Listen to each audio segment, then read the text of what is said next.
Hey buddies, thank you so much for clicking on this video and giving it a chance. I really do appreciate it from the bottom of my heart. In today's episode, I speak with Lieutenant Grant Gilbert of the Greenwood Fire Department. You heard me right. Lieutenant Grant Gilbert. Grant's been a buddy of mine for quite a few years now, and I just love what he's doing. I love his motivation and his drive and his passion for the fire service and making those better around him. Today was a very informal discussion that he and I had. He wasn't prepared for anything that we talked about at all, so it's literally just coming straight from his heart or off the top of his head, which every once in a while I appreciate a conversation like that. But I plan to have him on again at some other point. Today's episode, we speak about physical fitness, the possibility of a 48, 96-hour shift, which would be fantastic, changing shift times, but also his expectations of being a new lieutenant, what he expects of himself, what he expects of those around him, and talking about some of the scenes that he's been on. We talk about that mass shooting that Greenwood Park Mall had a few months back. We talked about what his role was in that scene. So if you guys stick around and listen to that, I think you'll learn a little bit about it as well. Without further ado, I really hope that you enjoy this episode. Oh my God. All right. Perfect. Well, dude, this is going to be so much fun. I'm already really going to enjoy this. I know that. So thanks for spending a little bit part of your midday shenanigans with me. Yeah, all good, man. Sorry I was a little late. My new dog got worms, so I had to take it to the vet. Well, my wife took it to the vet, and then I had to take my other dog to get some medication for not getting worms. I don't know, some weird vet stuff. So your new puppy's got worms. Yeah. And he gave, or off possibly to a great gave, start, right? This is going to be a championship dog. Yeah. Heck yeah, man. And he gave your other dog, Hank, possibly herpes. Herpes? No, we're not talking about herpes here. That's a blue pill. Weird. He gave him worms, which is, some would say, the nicer parts of having herpes is it sticks with you forever. Yeah. Worms I guess can it's get like rid highly contagious. Like worms? Yeah. Like a heartworm? I guess my wife was telling me how, like, they're highly contagious. Like, you can't let the dog lick you in the mouth. I'm like, well, I don't want to make out with my dog. But well, she goes, you're going to get worms. I'm like, can't get something you already have. So, God bless America. Yeah. God bless. Well, perfect, man. Well, what's your new dog's name? Hardy. Oh, after Ed Hardy? No. After my wife named him. Not Tom Hardy, but the singer Hardy. The singer, country singer Hardy. Yeah, so we have Hank, like Hank Williams. Yeah, Hank Williams. We got Hardy. No Hank Aaron? Double H's. No Hank love Aaron. for baseball? I'm not a baseball guy. Oh. Sorry, Ian. You sure? Yeah. Yeah. Well, that's perfect. So, today's guest I have, obviously, as you've seen him, and if you recognize him, welcome him into this show. But his name is Grant Gilbert. He is a lieutenant at a local fire department. We don't have to state which one, but it is in Johnson County, and it is the busiest department in Johnson County, but not the highest paid. Weird. So what we'll be doing is talking with Grant about being a lieutenant, a brand new lieutenant on a department, also his expectations. We'll be discussing what his goals are, and we'll be just kind of throwing in some random stuff here. Yeah. And there, So we can talk shop. We'll just talk shop about it. So when did you just become a lieutenant at this fire department? So the exact date would be September 6th of 2022. So still new to it. Pretty eye-opening, pretty awesome experience so far. Was able to get some work here recently with my new guys and everything like that. Just getting my feet wet, hitting the ground running, you know. How long you been in the fire service? So I started as a cadet in 2012 with Greenwood. Since then, you know, worked my way up to part-time 2013, and then got hired full-time, and actually I got my full-time job offer on my 22nd birthday, 2016. So going on 10 years total. So 11 if you want to add the cadet, but yeah. God bless. Yeah, crazy. What has been something that you've noticed that's been the biggest change in the fire service since you first started? Change? Mm-hmm. Well, you know, the department's growing tremendously that I work for, you know, just the area we serve, it's changing tremendously. Seeing new guys come in, you know, we got old guys leaving here. We got a few people retiring here soon. there's a lot of new faces, and a lot of guys stepping up and providing new things, trainings, things like that. You know, just a whole bunch of stuff, man. Since you just mentioned we're having a few guys leaving at our department, how are you accepting the fact that you are quickly becoming one of the more senior firemen on the department? How are you accepting that fact? Well, it's pretty crazy, going in. Like I said, I'm still fairly new to the fire service. It's And a newer lieutenant at that too. a newer lieutenant. It's you can't blame the guys that are leaving that are like our age, going to bigger departments, bigger name departments, getting that experience up there, getting some fire under the belt, because obviously Greenwood we don't burn every day. Yeah, we're talking here. We're talking about like Indianapolis Fire Department, the larger ones that are getting a higher percentage of fires. Even Todd's nephew, Captain Brooks' nephew, going down to Miami-Dade. That's pretty awesome experience. If I didn't have kids, and I was a single guy, I'd eat that up. I'd be going down the warm weather and enjoying. Didn't he come back though? I'm not sure. I thought he came back. I don't know. I haven't talked to him recently, but he's loving it down there, man. Mm-hmm. So pretty awesome experience for him. It's what are we talking about? This is all just such a fantastic start. So my question, I'll relay the question back again. So my question is, you being a brand new lieutenant with our retired guys that are guys who are about to retire, how are you accepting the fact that you are quickly becoming? I feel like this is like a job interview. Yeah, it kind of is. Yeah. How are you accepting the fact that you are quickly becoming one of the more senior guys, and especially being a new lieutenant? Well, I think the biggest thing is if we look back on the department that we're at currently, there was a hiring freeze. Like, they didn't hire a whole lot of people, so there's a big gap between the 20 plus years guys and then guys like us. So you just have to step up and take that position and work your way up the chain of command, and learn from those guys that have that experience. I've learned a lot from guys within the department and outside the department. I have a lot of years on, I mean, it's very crazy. But when you talked about stepping up and becoming that, what are some of the factors or some of the bullet points that we need to be hitting is stepping up and going to the next level, from that base level firefighter to that more senior firefighter, acquiring knowledge, acquiring the skill set? What are some of the basic bullet points for you when you say something like that? So for me, being a newly appointed lieutenant, my thing is I want to be effective and I want to be efficient, right?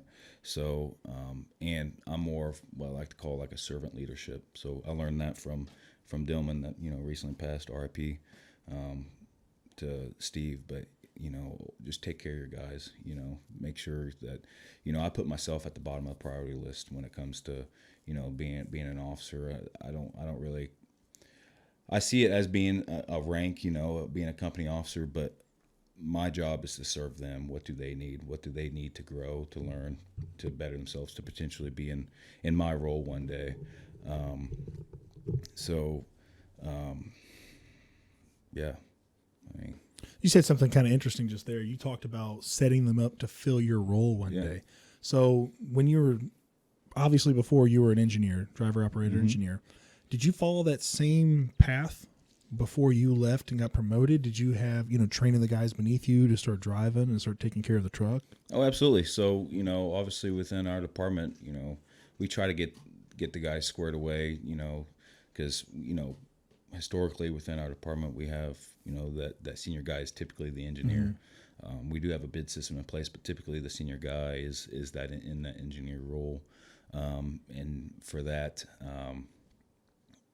anytime that company officer's off, you're going to be expected to jump over in his role. So it just kind of piggybacks off of one another. So we get cleared engineers that are, backups or anything like that are able to, fulfill that role. So prepare them to be in that role, the expectations in that engineer role. And same thing with the company officer, you need to have expectations, and in the shift should run the exact same. If you're off, the expectations are set in stone, and, they know how I roll, and, we just go on from there. So. Let's talk about your expectations of what you expect for your crew alone.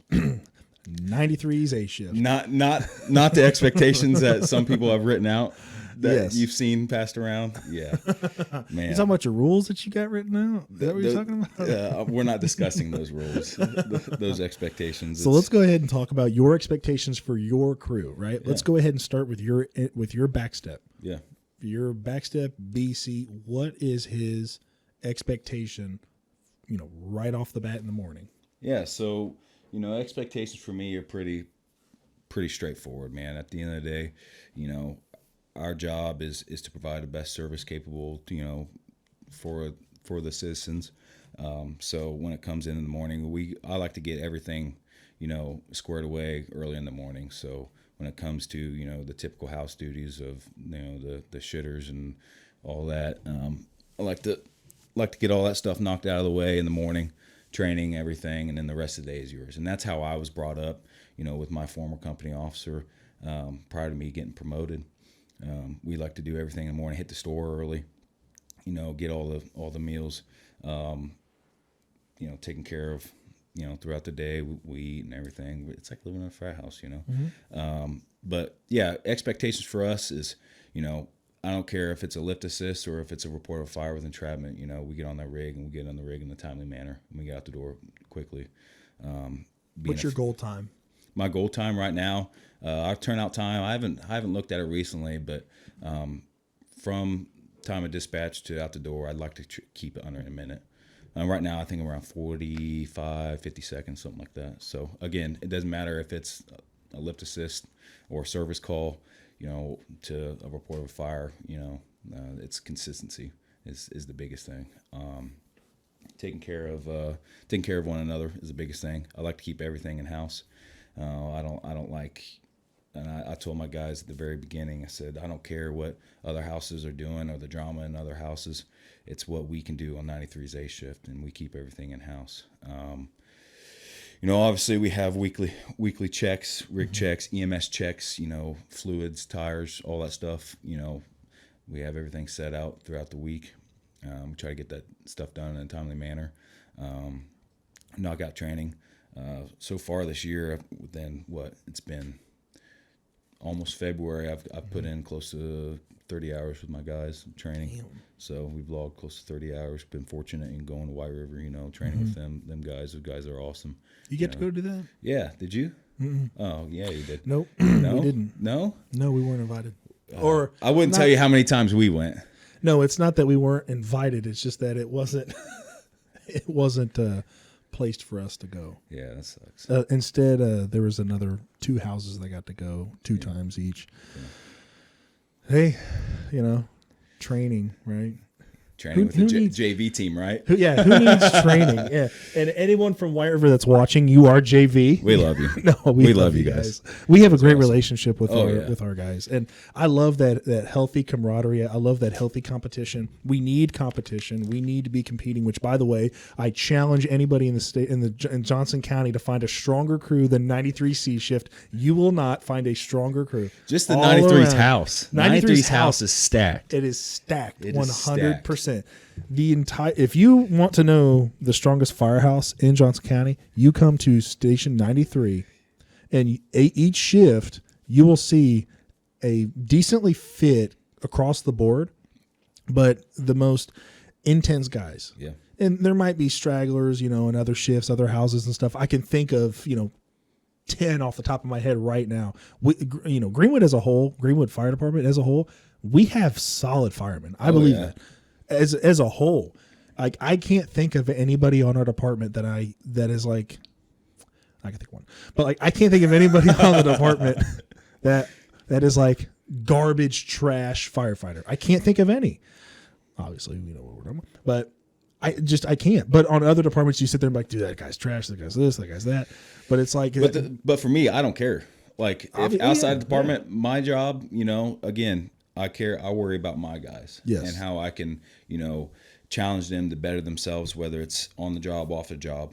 I don't care what goes on, in Decatur Township. I don't care what goes on, and Yeah, the drama of that doesn't need to be filled with groups. yeah, I got 30 years left in this job. I'm not gonna get worked up over, I do have a things question though for you though.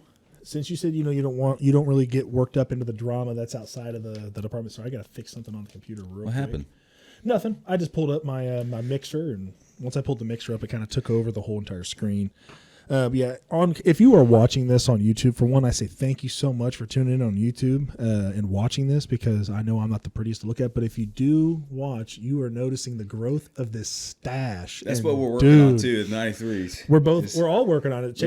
Check out Grant's stash. Look at that. Oh God, I gotta hide your wives, boys. I'm gonna hide your wives. They're gonna be jumping at the camera with this one. I don't know about that. Well, maybe, you're not maybe that you. good, Maybe you. I do definitely. Well, I did have to hide mine.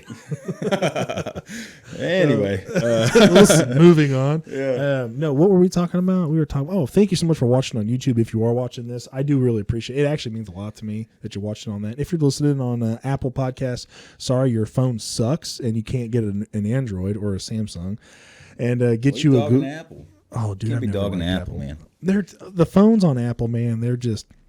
It's the Awesome. same thing. No, they're the same thing. They're user friendly Because they work. No. They work. They're basic, bud. It's the basic white girl phone. Yeah, with blue messages. Oh my gosh, it's the only thing you guys And like. It's the only thing. FaceTime me later. I can. No, you can't. I can. No, you can't. You just got to send it to me in a URL. Send it to me in a URL and I can do it. Oh man. But you know what though? You know who's the internal parts on that phone that you got right there? Guess what they are? Samsung. That screen you got right there? Samsung. The best camera quality? Samsung. You know who started the biometrics first? Samsung. I had it 5 years before Apple. You know, Say face recognition? Samsung again. Samsung. You know the face recognition? I like Apple. Apple. Oh, about threw up. Apple. Let's get back to the discussion at hand. The question I asked you, I don't remember the question, honestly, but I do want to thank everybody that's listening and watching. That was talk about it. We were discussing a little bit about White River. And Yes. Okay. So things now like I that. remember. So Yeah. you talked about keeping a lot of the drama and stuff like that, staying away from that. I 100% agree. Now, my question to you is, do you like to pay attention to what's going on at other departments at a policy and procedure level? That way you can kind of compare our department to others on those levels. I don't get too deep into that kind of stuff. Again, I'm a policy enforcer now. Yo, keep it up closer. Oh, not that close. Not that close. Not that. Am I not not? fist. Am I muting it? Am I muting it? Don't mute it. Oh God. No, like I do, read up on, different things. The biggest thing for me is the operational guidelines and general orders that other departments have. Sometimes I'll emulate those or reflect off of what we do, see how they operate tactically, on firegrounds and things like that. Order of arrival is a big thing for me. I try to hone that in my guys is what to expect if we're going to be third, what to expect if we're going to be second on residential responses or commercial responses. But for me, like the whole going into detail on discipline, things like that, I follow what we have, and I just focus on one, trying not to discipline. That's rule number 2 for me, by the way. If my expectations and my rules is no paperwork, I try not to do the paperwork. But let's explain that for the guys that are listening, because then they're gonna sit there and be like, "Oh my gosh, like you're letting a lot of stuff slide." So it's not letting things slide. Explain that. You're not letting anything slide by any means. But again, it comes down to expectations, and the expectations are places to do the job. Right. The biggest thing is do your job, do it professionally, do it in a manner that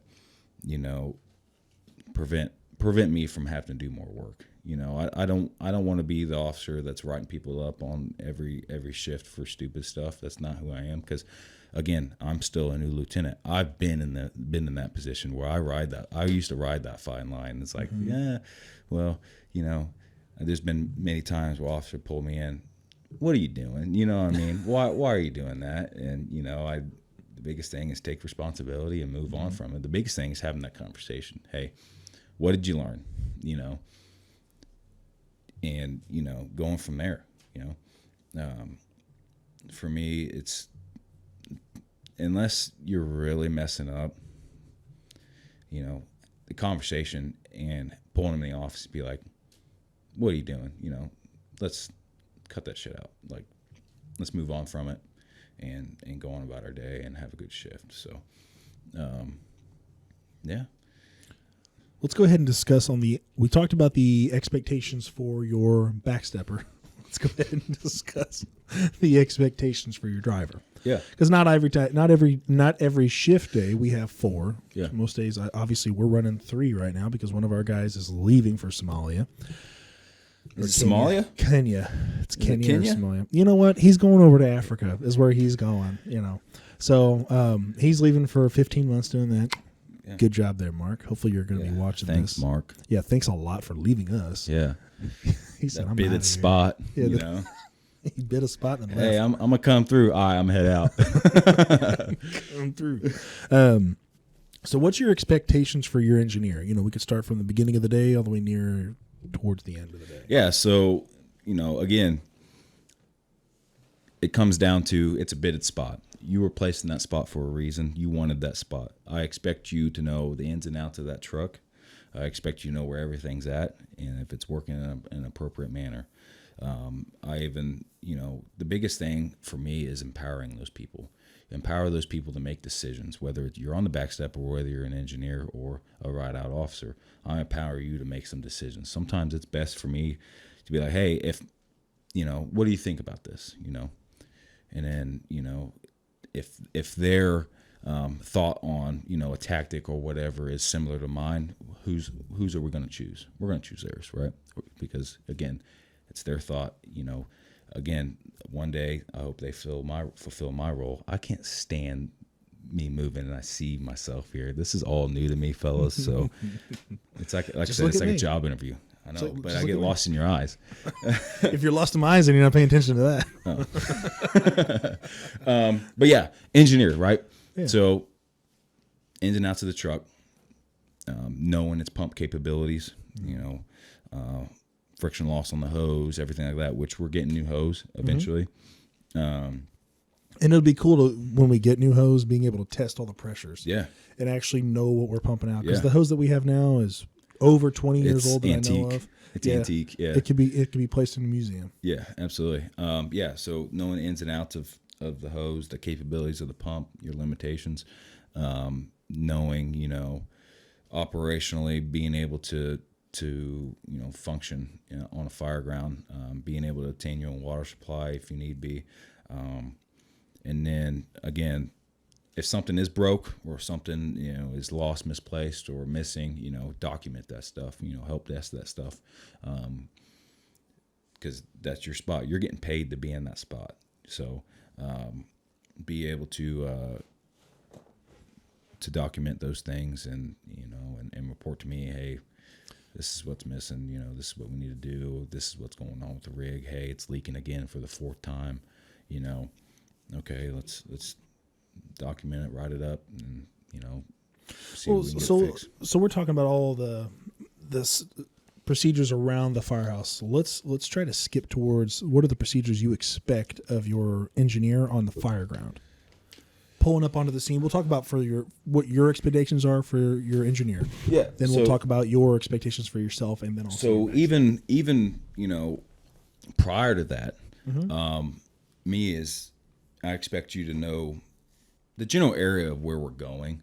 I know, like you guys, you like to map the call prior, whether it's in the map book or off your phone. Tremendous amount of help doing that. Obviously, I have a lot going on in that officer seat from, marking en route, getting on the right talk group, and then I'm obviously have to try to map the call as well. But it only helps if that engineer has a good general layout or general idea of where the the call residence is, or the the address, placeholder. you know. So, you know, being able to know main roads, you know, cross streets, you know, hey, this road's closed. You know, obviously we have, you know, a lot of construction going on. So detours, you know, alternative routes. But once we arrive on scene, again, I need them to know what order of arrival is, you know, and the biggest thing is communication. So if we're first due, you know, obviously they know we pull past, you know, the house or get 3 sides of it or stop short, depending on where the truck's going to go, because that truck is something special, I guess. You know, it has to get the front of the building, you know, on a mobile home. It's like, okay. It's going to be up and in the way. Yeah, up and in the way. Yeah. But no, obviously get 3 sides of the building, you know, their expectations of my biggest thing is getting that first line stretched and stretched in a timely manner, because as the first line goes, so does the fire, right?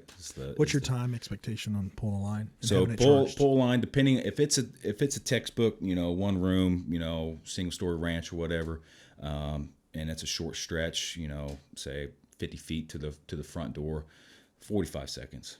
45 seconds should be a sufficient amount of time to get that first line in service placed and ready to go. For me, with my engineer, obviously I haven't been able to, you know, been able to really work with my engineer since he's been off I've worked with him 5 shifts since I've been promoted, and he's been off on light duty. Are you taking a picture of me right now? I am. Keep talking. Okay. Are you videotaping me? I don't know what it is. Oh, okay. Sorry about that. It's actually good. That's a good picture. Is it? Yeah. No, like, again, he's been off, you know, trying to recover from surgery, been on light duty. So I've actually had a newly hired guy that's been in the Greenwood system for a little bit, worked on the A shift prior to going full time, and then was fortunate to stay on the A shift. But he's a cleared engineer. He's been driving me ever since. So, how's he been doing for you? great. He's learning. He's eager. He wants to, you know, get more linen on the ground, get some more training in. Obviously, we try to take advantage of it when I got promoted, but you know, pub ed, fire prevention week came up. There's a lot of, you know, things that came up that, you know, deterred us away from that. Bless you. Just yawning. Oh, yawning. Am I making you tired? It's just his voice. Oh. Wanting to put me asleep. No. No, dude. I just had I had a ton of coffee. When I have too much coffee, I get tired. That's weird. He usually does the opposite. It's caffeine. Well, I don't know. I mean, I've got ADHD apparently. Oh. Yeah. So he's doing great, man. Shout out to my boy Austin. He's doing great. He's doing well. And the awesome thing is, man, is I got two young guys on my crew that are really eager to learn and train and you know, grow in the fire service. So I'm pretty fortunate for that. And same with myself. I'm still, you know, a newly promoted lieutenant, 28 years old, you know, still learning every shift. So it's pretty awesome.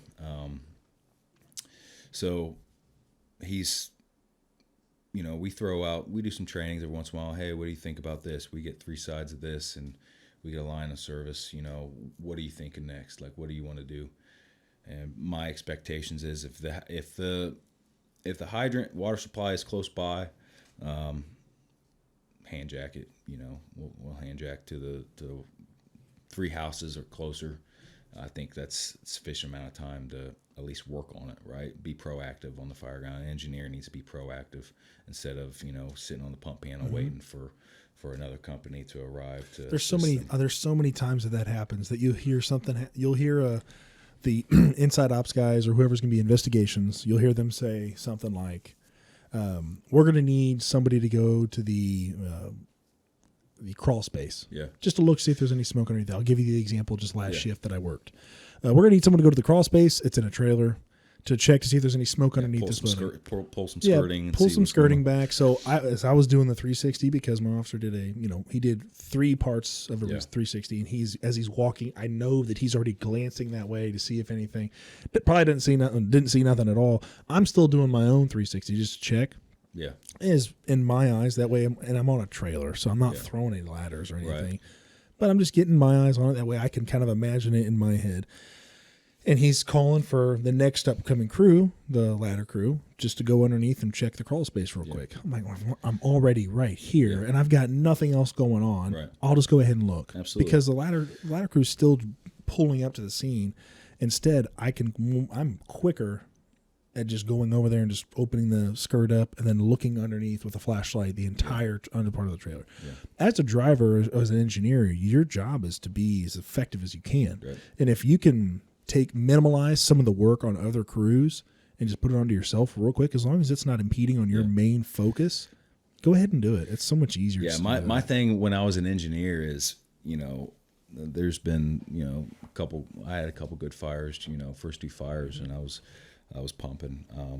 For me, my goal in my mind was I want to get everything done before that second engine comes. I don't want that second engineer to do anything. That's just how I operated. I wanted to be able to get my own water supply, get that first line in service, get that backup line placed, if it was a second line, get it a place where I think it needed to go. And do all that stuff prior to that second engine getting there. And there's been numerous fires where did you ever see that attached garage I had with now Captain Newman and Burner Turner? Did you ever see that video? Mm-mm. Oh man, it was a pretty awesome video. So it was an attached garage going pretty good. I think it ended up being arson. I'm not 100% sure, but it was going pretty good. We got there, first due. Unfortunately, we had a plug right in the front yard, so it worked out for me. So you see, some civilian was videotaping it, and we roll up, right, pull past the house, get a picture. Obviously, garage is going, and I was telling Lieutenant Newman at the time, hey, let me hit this with a deck gun. I just want to hit it this one time. He goes, no, we can get it with a line. I'm like, whatever. Cool. Get out, right? And the first thing you see is Lieutenant Newman, or Captain Newman now, walking up to the house, and you just see me bolting with this 5-inch, going to the hydrant. Just bolting, just beeline to that hydrant, right? I'm hand jacking this hose and everything, and that line gets placed. He's yelling, calling for water. I get that first line in service, and they put the fire out pretty quickly. I mean, it was all contained to the garage, maybe minimal in the attic space, but it was a pretty awesome experience seeing all that and seeing me work and seeing my guys work and getting the mission done, getting the job done. So when you're able to actually watch the scene that you're on in progression, the entirety of it. Yeah. When you're able to watch it and you see yourself working and you're like, man, like I could have done this better. I could have been doing this. Being able to record and just on our own aspect, because I know that the policy that we have at our department was you can, but you do. It's dumb in my opinion. Like obviously don't record patients and stuff like that. That's common sense. Right. I think you should be able to record the entire time. I think you should be able to have a camera on the truck to be able to record what's happening on the scene, because that's how we're going to get better. Yeah. You being able to see that, and you'll still remember that. Like you'll remember because you were on the scene, but you being able to watch yourself on video, granted it was a civilian recording. We can't always have a hired civilian following us around and recording us. Unless it's Dick Dietrich riding the back step on my end. Yeah. Unless we got something like that going on, but we don't have that. 90-year-old hydrant man. 90-year-old hydrant man. Yeah, he'll pull out his walker and he'll be out there with you waiting. No, he does push-ups every morning. Are you serious? Yeah, he 90-year-old still gets after it, man. He still gets after it. God bless. Comes to dinner every night. That is really cool that you guys have him. Yeah, so. But being able to record and go over it and review it, and then also even having the station, your shift review it with you. Yeah. I think that's going to be imperative. Yeah. Now, with that being said, you're going to have to do reviews over scenes anyways. And if you have a battalion chief that just doesn't do reviews, then you're just SOL. But if you have a battalion chief that does review over each one of your scenes that you do, whether it be the shootings that A shift's been placed on, like both of the shootings that have happened in Greenwood, that both of them at the mall, the active shooter, I can't remember what month it was, but when that happened the first time, it was on A shift, and it was, I believe, September, November-ish. I thought it was July-ish. Was it July? I don't remember. Good Lord. It's not like I've been on multiple shootings since then. No, I know, but it's been two. Whenever that first shooting was. It was mid-year last year, sometime around there. Whenever that was on your shift, and then the most recent one, which was in December or January, whenever the fuck it was. It was December. Was it December? Right before New Year's, yeah. Okay. That was also on A shift as well. Yeah. Being able to sit down with your shift and talk about what had happened is extremely important, but having video of it is even more important, because going off of memory, I'm going to forget things. Yeah. On video, it's not. Yeah. It's going to be the entire progression, and then you can remember, like, oh yeah, I did do that. Oh, I did this. Yeah. Oh, I didn't do this. And hopefully they don't catch that. Yeah. But then you should be able to talk about that in an open forum, because that's how guys learn. That's how we get better. That's exactly how we get better. Exactly how we get better. And a lot of guys are afraid to record because they're afraid to. And my thing is, I think they're afraid because it could shine light on what they don't know, or how lazy they are on scene. And I think that's a big issue, and it's a huge problem. I think that's why a lot of guys that are senior guys, they won't want to go do these trainings. They don't want to sit down and do the basics again, because either they've forgotten some of the basics, or they want to pretend or put on that they know more than what they should know, and that they don't. Yeah. And I'm very stupid. So like when it comes with any of the trainings, I take every one of them, and that it's like, I'm a brand new guy. Yeah. Teach me everything, even if it's the basics, because I'll forget stuff. Like I drive, so EMS. Am I 100% on EMS? I'm not 100%. I drive. My job is to drive that fire truck and to know that fire truck. So my EMS skills are not as what they would have been if I was backstabbing. Yeah, you have responsibilities on EMS calls, just like you do have responsibilities on the fire. They're a different set of responsibilities. Right. Correct. So that's why I think recording is extremely important, and reviewing it is extremely important. Yeah. So for you, on that aspect of it, do you think that in the fire service, for the future of the fire service, are you going to see body cams? Or at least truck cams, more truck cams? That's a good possibility. I know there's some departments out there that already have them in place. And body cams or truck cams? Truck cams. Truck cams, yeah. And solely for, maybe because they're in the ghetto, I don't know, but like for insurance purposes too. For insurance or for fault, a lot of them I think you'll see 10, 15 years down the road, you'll see apparatuses with cameras built in them, for sure. I do know that our trucks are set up to have cameras on the front, back, and sides. You could see it when you go onto the command zone menu. You can just look around on it, and it'll show you side camera, front camera, rear camera. Obviously, you can, as you're driving, you can flip. I like to flip on the rear camera, just make sure the cars behind me are not too far. Also, a little trick for engineers: if you are driving and you are able to switch on your rear camera, that is such an easy tool to use. If you hit a hard bump, glance at that camera real quick to see if any of your tools or your hose are falling off. Yeah. I'm talking about Ian Garrison right here. Oh, that would have been a great one for you, buddy. Man, Ian. Sorry, yeah, he was supposed to be here to record with us, but obviously he is not good with time management. Also, today's his shift day too, so I took PTO for this. Oh, okay. Yeah, today's your shift too? Yeah, Kelly day. It's your Kelly day. It's my Kelly day. That's another thing at Greenwood that I would love to have is a Kelly day. What is your opinion on a Kelly day? Kelly day, I hear from numerous people from different departments that it's a great benefit and that it's a necessity, especially with our increased call volume. Sorry, it's my slots they want me to play my phone. No, it's a great benefit for me. I don't know. I wouldn't see it until I actually experience it and go through it and have one. But I know there's a lot of people that love them, work around vacations and things like that. To have that additional time off. And for me, I'm so used to having that overtime that it's like, I don't really see it. Like, I don't really see a need. What I would like is just get more time off. Like, give us more PTO days that we can burn. You know how you can do that? Get a Kelly day. Oh, true. You could. So a way of working that in would be. Am I cutting that on? Well, you're just flip it back on me. Flip it back on you? Yeah, of course. Okay, we're good. We're good. I keep kicking it. Your face. Your face Directly into it. Let me switch back over. Dude, I'm so glad we're having fun with this. Dude, I love it. Most of the time I got to be serious, and it. that's fine and all being serious, but having fun on This it. is literally our pass-ons every shift. Oh, it's way worse than this. Yeah, it's I haven't rated even, R. It's I haven't unrated. even told my my AH joke. You can't say the H word on YouTube.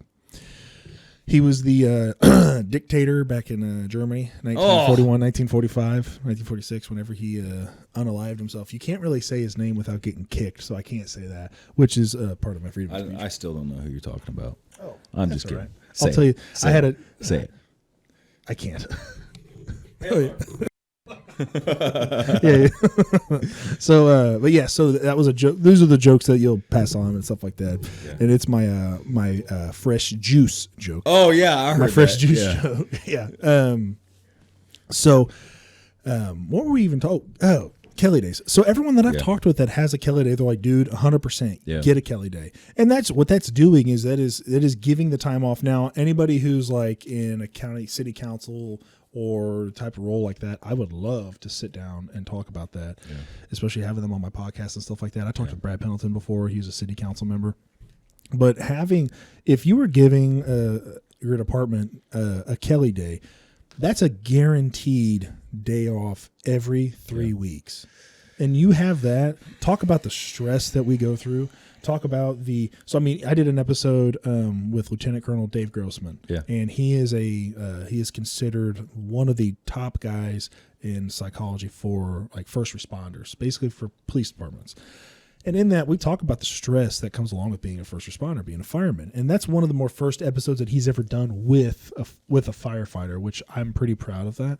But we talk about, what comes in with the job that we do.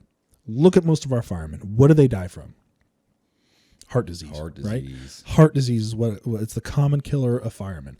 Now, I had a couple discussions. I talked with a guy. I don't know if he really wants me to say who his name is because he hasn't been on yet. But with a fireman out in Colorado or Oklahoma. He was in one of the states and I was in another state. But he was talking about, he's like, you can't really go with cancer anymore because everybody has cancer. He said it's you just can't go with it. And the decreased amount of fires, your risk is lowered, but you can't say firefighting did it. But the common cause of it happening, it's still pretty common, and that is caused by that. But heart disease is going to kill a fireman before cancer will. Yeah. Why is that? Because our guys are not taking care of their bodies. How are they not taking care of their bodies? For one, most likely diet and exercise. Yeah. Most likely those two. What are the other causes of it? Well, if you're going to go ahead and look at what the causes of heart disease are, there's a long list. And in that list is, of course, you get your diet and you've got exercise, but you've also got sleep. You also have unregulated sleep. You love your sleep. Dude, I love my sleep. Obviously, you know that because every time I stop by on a C shift, you're in bed. Mm-hmm. Always. Why? It's in the afternoon. In the afternoon, when everything's done, I get my sleep. The reason being, and I always come and wake you up. I don't care. It don't bother me. I come snuggle with you. Well, it doesn't bother me because smells right. It just smells right. Well, the reason why it doesn't bother me is like to sleep in the afternoon. Yeah, because we could be up all night long. Yeah. What is that going to do to my fireman if I'm the officer that day and I'm the engineer and I have a captain? His name's Chris. I'm trying to get him onto here, but he won't do it until he retires. Okay, whatever. But whenever is best for my crew and for the citizens of Greenwood, not what's best for the department, because I don't do the whole department first. It's civilians first.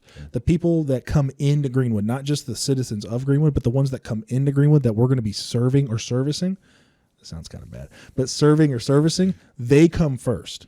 What is best for them? I need to have some adequate sleep. Yeah. If I don't have that sleep, if I don't have that adequate sleep and I'm not performing to Matt's highest level, I'm not doing any justice to them. If I'm up at 4:30 in the morning and I stay up all the way until 9:30 at night, I'm not a math guy, but that's a lot of hours in a row. Mm-hmm. It's over 15 hours that I'm awake.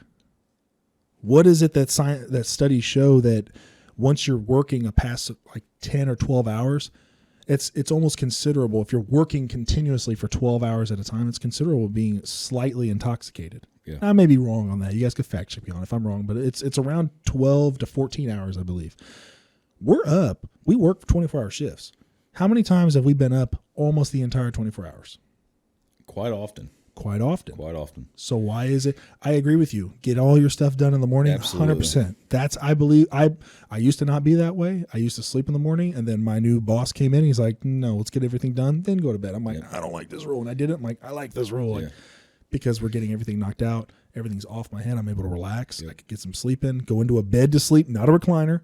Go into a bed, make sure it's really dark. Sleep for a couple hours. Bed is so nice, or the beds. The beds are so much nicer. Oh. Having your own little space to sleep, even though we don't have doors, having your own little space to sleep gives you a little bit of privacy, but also it's quiet. The tones are a lot more quiet. So that's also another thing too, is the tones when they wake you up. 91s. 91s. Oh my gosh. They have that old bell. Threes.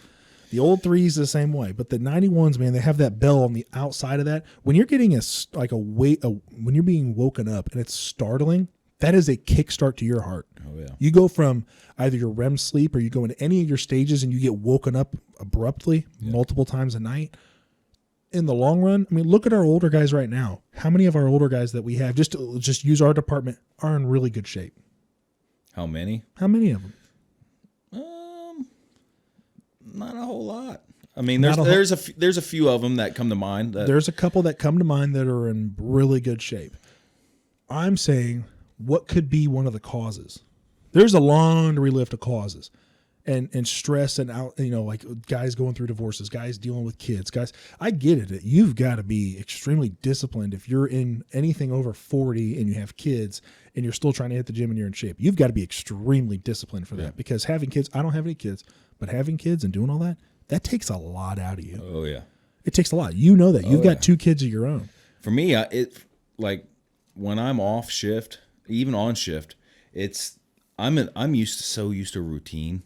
Mm-hmm. Like, get off shift, get my pass on, go home, greet the kids, get them ready for school, kiss my wife goodbye, and I take the youngest to preschool. He's still 3, so he's not in actual school yet. Mm-hmm. But and then right after that, it's either I'm going to go see Wally and Liz, and then hitting the gym, and then hitting the gym. Getting that knocked out. So me, it's all about consistency for me. Is I know what I'm doing on my day off, but you throw in 5, 6, runs after 10 o'clock, is the motivation there?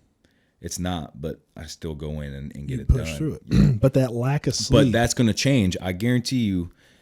I'll try not to, but with age and it will. And just being run down like that, it puts a number on your body, which is why I'm so forthcoming, and I'm pushing for exercise. I'm pushing for, let's get some Kelly days in here. Let's take care of our guys. Absolutely. My goal is to look as close as I can to right now when I'm retiring. Even changing the shift time. Yes. Thank God. Yes. Shift time. I understand. Huge. It would be huge, but I do understand. You know why we still do it 6? Both times. You know why we still do it? Was it for part-timers? Yep. It was started like people that have for part-time or have part-time jobs outside, the department. But there are guys that are used to it. I've had this argument on my shift, and hopefully my captain Chris is listening to this, because he's a proponent of he does like what it is right now, the 6 a.m. shift change. It works really well for him. And he even admits that it works really well for me. That's why I like it. And I understand and I respect that. For me, I've got nothing. I don't have kids. I don't have a family. I've just got Delilah. me, and I've got Delilah. But dude, she'll wake up at 2 a.m. if I wake up and she's like, "What are we doing?" I'm like, "What's up?" She's my dog. No, I'm saying she's my G. She's top G. Oh God. Oh God. But she doesn't care. So I understand that argument. But Chris also says, he's like, what the department wants, what the guys want, not what the department, what the guys want. If the guys want to change shifts, let's have a good discussion on it. And that's something that I've learned from him a lot. It's not just me, but it's all of us. What all do we want? Yep. Let's sit down and have a conversation, open that communication line, and see what we want to do. Absolutely. Dude, we can change anything we want if we get together and empower ourselves. Yeah. anything. We can change whatever we want. It's as long as we What have about that 4896s? I do like 4896s, and I talked with my captain about that. He likes that idea as well. The reason being, we had one of our guys do the math on it. You end up getting more days off for the entire year. You take one shift off, you have 48 hours off. With a 96, that's 4 days off, plus the 2, plus the 4 before. Throw a Kelly day in there. And throw a Kelly day. And your Kelly day could be a 24-hour Kelly day. It could be a 48-hour Kelly day. That one would be a very difficult one for me to think about in my head. That'd be something that you have to write it down and sit down with an accountant, see what's going to be best for that. But guys don't like that idea because they don't want to spend 2 days at the firehouse. But if you think about this real quick. But if you guys are wondering more about anything what goes along like with the stress and how your body reacts to working these hours or being a first responder, check out the episode I did with Lieutenant Colonel Dave Grossman and Mike Baldwin. We talk about that in that episode. It's actually a pretty good episode. I highly suggest you check that out. I would really appreciate it if you did. If you do check that out, just leave a like, or if you want to check it out, leave a like on this video, or just really, heart this, whatever you want to do on Apple Podcasts, whatever that trash does. But what was I talking about? Oh, when you take time off. When you're taking time off on a 4896, when you get your first day off, even on a 2448, that very first day that you're off, let's say you work C shift, that A shift that you are getting off, are your ears hurting? No. Oh, after a while, my arms start to hurt. Sweating. Sweat. That first 12 hours, do you ever feel like you're fully recharged? Like, man, I feel great. It's typically, I am run down. Yeah. I need a break. I need to go back to bed. But you're forcing yourself to stay up. Now, is that being slightly childish? Is that being like a whiny type of baby? Or do you need to man up and then just deal with it like everyone else did? Stay hard. Like I'm always hard. You know what I'm saying? But should I be complaining about this? Probably not. Is it something that's a bit of an inconvenience to me? Yeah, it is a bit of inconvenience, but I also want to make it better for the guys that are ahead of me. How can we do that? By bringing these things up. And then if I get shot down by my officer and he's like, that's a stupid idea, don't think about that. I'm like, let me rethink my position on this. You're right. It is stupid. I shouldn't be complaining about this. And he can tell you 1,000 things that I've told him or complained about or brought up to him that he's like, don't. Yeah. I'm like, you're right. I shouldn't. Because I'm just spitballing ideas. Yeah, with that 4896 though, you could knock everything out in that first 24, right? Yeah. Knock all your duties out and everything. Training. Sleep in. Yep. Say, obviously get up at appropriate time, but if you're up all night, dude, go get your rim. Yeah. Go get your rim. Go get it. Rim. Go get that rim. Job. You know what I'm saying? Yeah. So, yeah. And if you sleep throughout the day, whatever, but again, when the tones drop, shit's got to stop. No, when the tones go off, man, get on the rig, do the job to the best of your ability. Yeah. Come back, go back to sleep. I don't care. As long as the things are done around the firehouse and you're contributing, it's all that matters. You know what I mean? Don't sit in the quiet room, play PS5 all day, and then, bitch that the towels aren't done or whatever, Who would do that? I don't know. It definitely was not me at all. I've been covering myself the whole time. You have. It's all right. Oh, wow. Magical. Yeah, so I get what you're saying, but with the 4896, in my eyes, this is how I break this out, right? Yep. The first 48 hour, when you do your 48-hour shift, that first next day, the 24 hours, that's your recoup time. Yeah. That's you mentally getting prepared, like getting taken off shift, because you get off, you're still spiked. Your adrenaline levels are still up. Your dopamine levels are still a little bit lower, and your adrenal glands are still firing on that on a physiological level. You're starting to lower your amperage back down, right? And that's where that's where we all get into arguments with our wives. That's where we get into arguments with our girlfriends. If you're a female fireman, that's where you're going to get in a fight with your husband or your whatever. Yeah. Or your kids, because you're still amped up. You're ready to go. But that's when you're first starting to relax. Once you get your first night's sleep, typically it should be a decent night's sleep if you've worked pretty hard. Then you wake back up. Now you have your day of just open. It's fresh. Then you've got your next day. relax. Then your next day after that, your fourth and final day before you go back to your 48-hour shift, that first part of the day, still relaxing. Before that night, you need about 12 to 14 hours to 12 to 16 hours to kind of just get your mindset right for your shift. Mm-hmm. You're already planning ahead in your day for your day. What you want to accomplish tomorrow, things like that. That's when you use that. Let's go ahead and talk about the shift that we have now, 24/48s. As soon as you get off in the morning, that first 12 hours, you're still recouping. Yeah. You finally get to go to bed. You wake up. You're refreshed. You only have 12 hours of that day, but you're still getting all your shit done. Yeah. You're still taking care of Timmy. You're taking him to soccer practice. You're taking Timmy. Timmy. Miss Garrison, shut my butt, Miss Garrison. But you're still taking Timmy to the soccer game. You got to run to the grocery store because your wife, forgot to do it, or you guys ran out of tomatoes and need more tomatoes, or you got to go get the car fixed. You got to work on the truck. You got your side business. Tomatoes. Whatever. You got to get tomatoes. You got to go get the fucking tomatoes. But you got to get all that stuff done. Plus taking care of your home life. I do understand that can be very difficult. Yeah. And time management, if you have poor time management, or even if you have great time management, you're still busy. I fill my time up with hobbies. I'm still a busy guy. Yeah. Could I do what I'm doing now with kids? Probably not. I probably couldn't, because it would take up a lot more of my time. I'd have to have better time management. I'd have to have more financial support on that to where I can I need a babysitter. Oh, $200? Here you go. Yeah, but with that kid, you also have other things that come in, hobbies for them, sporting events, exactly. Things like that. So, for my oldest, he just got done playing basketball. He was in Whitelands basketball, some little rec league or whatever. But, fortunately, that was only one practice once a week and then games on the weekends.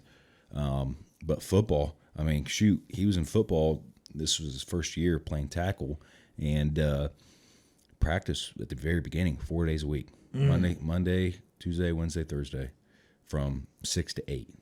Oh my gosh! Yeah, and then as soon as school started, they knocked it down to three days a week, through Wednesday, and then games on the weekend. And it was travel, it was travel. We were going to Martinsville, yeah. So again, you got to take that in consideration too, when it comes to your sleep and timing everything, and So let's talk about if you had that same schedule, but you had the 48/96s. You've now got 4 days with your family that you can get things done.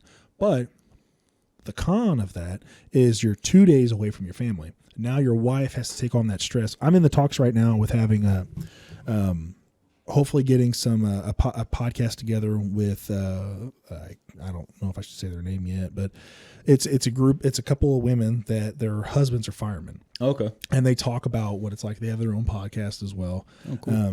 But I'm in the talks with them trying to get them on. But I want to talk with them about what is it like being a fireman's wife, and your husband's gone. Yeah, he may not come back home. Yeah. But you're having to take care and be the leader of the house while he's gone, and deal with the stresses. And when do you decide to bring up ideas to them whenever something arises at the house? And at what point do you say, this is a decision for my husband to make?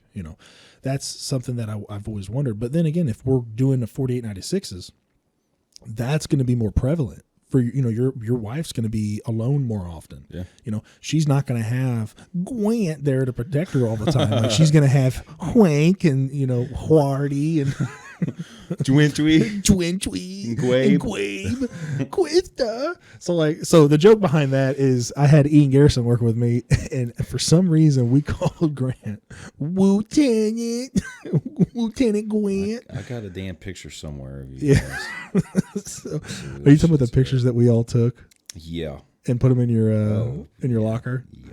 Yeah, so actually just send it to me and I'll put it up on the video. I got to find it first. Yeah, well actually I have it as well. I'm sure you do. No, for those are my rules. You don't want to see those. Well, so for those of you that are listening on audio, what I'll do is I'll put it up on the video on YouTube, so that way you can go on YouTube and watch that, or at least see the picture of it. I'll give you the timestamp on it too. Right now we're about an hour in. We're only an hour in. Almost an hour in. We're 58 minutes so far. I bet I'm gonna find it. Yeah, you'll find it. Take your time finding it. So me and Ian, Ian started calling Grant, Lieutenant Grant. So anytime we would see him or talk to him in the morning, it was Lieutenant, and it was just funny at the time. Did you save it? I think you saved it in the chat. I saved it in the chat on Snapchat, and yes, I still use Snapchat. But we got to talk about, that's going to be something that the wives are going to have to come to terms with if we ever have that discussion of going towards. Oh yeah, let me switch the camera to you. Oh, it's so difficult. Just what I'll do is I'll say, there it is. So we copied. That's in my locker. Yeah, so we copied the same poses that his 2 sons were doing. There's 3 pictures of all of his sons, and we copied those poses. Lieutenant, you gotta. Oh yeah, Lieutenant Grant. So we copied the poses and we printed them out on paper and put them all up there. I left them. I appreciate that, man. I'm sure you'll add more eventually. Oh, we definitely will. Ian's coming back down because whenever my captain goes up to the battalion role, we're going to be filling out some more of pictures for your. You need them. You obviously need them. Yeah. So that's a discussion that's going to have to be had with the wives as well. It's what's going to work best for them, but also for the guys at hand. Is it going to be better for these guys to sleep in more? 100%. Studies do show that more sleep will help you become healthier. If you have more, do you think that you'll be able to accomplish more in your day if you had a little bit more sleep? Absolutely. 100%. Now, are those cases of where guys are on those carnivore diets and they can sleep less and perform better throughout the day? Yeah, look at Jordan Peterson. He talks about that all the time. Yeah. Gabe Newman does, I think, the carnivore diet, or at least he did, and he was sleeping less, but still getting a lot accomplished. I would assume so. Yeah, but he also has a bedtime at like 6:30. Like he goes to bed so early. That's gross. Yeah. Well, that's okay. I love you, Gabe. Hey, Mr. Newman, sir. Mr. Newman, Captain Newman, Captain Newman. I can't do it with that one. Mr. Newman, sir. But that'd be a discussion to have for the entire department. Yeah. But the guys that are the guys that don't want change because it's new to them and they're afraid of change. I mean, honestly, it's because they're afraid of change. Yeah. That's what it really comes down to, because the reason why I know that is because I was like that for the longest time. I was afraid of change until something happened to me, and then I'm that's the thing. Two firemen, what firemen don't like is change and, keeping things the same. So, regardless, whatever we end up, deciding on down the road, if we do decide on, on changing the time or the shift duration, someone's not going to like it, Yeah, and no one's going to like it. Can't please everyone, So shift change time. What do you think shift change should be at? 8 p.m. 8 p.m. I'm just kidding. Okay, 8 p.m. 8 p.m. At least 7A. Pretty much how every other Johnson County department does it around here. Mic a little bit from this way. That's too far, and that's almost, the porridge is too hot and a little bit closer to you. Perfect, right there. Yeah, almost every other Johnson County department around here, and other surrounding donut counties, their shift change is 7 or 8. So it would be. I think that extra hour, it helps tremendously. Like I work PRN at Bargersville, and their shift change is 7, and having that extra hour of sleep actually helps tremendously. And sleeping all night. Yeah, because you're at the Beeville. You're at the Beeville, bro. Yeah. Great department. Great it. guys. Great guys down there. Great awesome department. Guys. Just not as busy. It's not. Which is a good thing that it's not as busy. It's not, but higher pension base. Yes. Yeah. How did that happen, huh? It's just crazy stuff. Yeah. I applaud them. I mean, they're chiefs up there work diligently, work really hard on getting where they're at. So which is great. Them. Yeah, they're thinking ahead and they're challenging it. Yeah, absolutely. And that's what I appreciate, because I've had on White River's fire chief. Yeah, I had him on my podcast, Chief Jeremy Pell, which I think he's a great guy. Yeah, fantastic. You guy. had Chief Pruitt. I had Chief Pruitt on as well, and I think he's a really nice guy. I love you, Chief. He's a great guy. I've had him on before. We haven't talked to him in a little bit. I need to send him a message. But you can tell when you sit down and talk with them, it's about the guys. It's about the guys. It's about the guys. It's what's best for them and what's best for the civilians. What's best for my guys. Yep. If it's good for both, then we're going to do it. And that's the reason why it's like, I think a whole Johnson County Fire Department would be fantastic, because for one, in my eyes, this is how it works. Maybe in the minutia of the plan, I mean, I could be wrong. But the civilians will get better care all around. Yeah. Anywhere you talk about, they'll get better care all around if you do a whole county fire department, because you're going to have guys from White River, Greenwood, Franklin, Bargersville, Yeah. Nineveh, Needham. Like they're going to be all coming in and doing department trainings. They're going to be growing. You're going to have guys that are at Greenwood that have a little bit more experience, more than everyone else on fires. Let's say they do. They're going to be going to the departments that don't have as much experience, and then sharing that with them, or the training, because the funds for training is a little bit more at one department than it is the other. I think it would be better for the civilians. Now, the reason why it probably won't ever happen is because who's going to be the chief? Right. Who's going to be the deputy chief? Who's going to be, chief of training? That's going to be because all the chickens want the job and they want to have the notoriety of it. And want to be in Right charge. now, there's too many chiefs, not enough Indians. Is the Correct. thing right now. So who's going to be the top dog? And then work your way down. So I'd say just flip a coin. Rock paper scissors. I don't know. Like You could run the an guys. election board. I'd say a lot of the guys would want it. For sure. I'm sold on it. I think it'd be beneficial to, the citizens and the members of the departments. So we're all on the same page, and especially like the northern half of the county, ourselves, White River Township and Bargersville, we pretty much operate around the same order of arrival, things like that. Yeah. And we run here recently. The ASHA's been running quite often with White River and things like that. So I think the operationally we would be just fine. Do you think it's beneficial for the outlying stations to train with their neighboring departments? Absolutely. And we did it recently with White River with old 53s. We worked with them. Obviously, you didn't get to experience that again. Sorry, touchy subject. But on the A shift, we went over there 3 times. Trained with 51's engine, 53's engine. 52's engine as well. Multiple different occasions, and we were able to work, and we worked extremely well together. And also fires too. Fires. We had that one the day of the shooting. Yep. That night it was pretty cold. We had pretty much all of northern Johnson County on that fire. There was a pretty badass picture taken of me on that fire. Stay Hard. Stay Hard. That was a Stay Hard one, wasn't it? That was the Stay Hard one. Yeah. That was the one that David Goggins commented. But yeah, I mean, we all go check out my Instagram. You can go look at it. We all work extremely well together, and I think back then, like everyone's like, oh, Greenwood guys are a bunch of assholes, blah blah blah blah blah. A lot of those people that built that reputation for this department are since gone. So it's and you're going to see a lot of the guys like ourselves where we're kind of in the middle of the road with seniority, working our way up to the top, and it's going to start with us with promoting that change and driving that change and putting it in the right direction.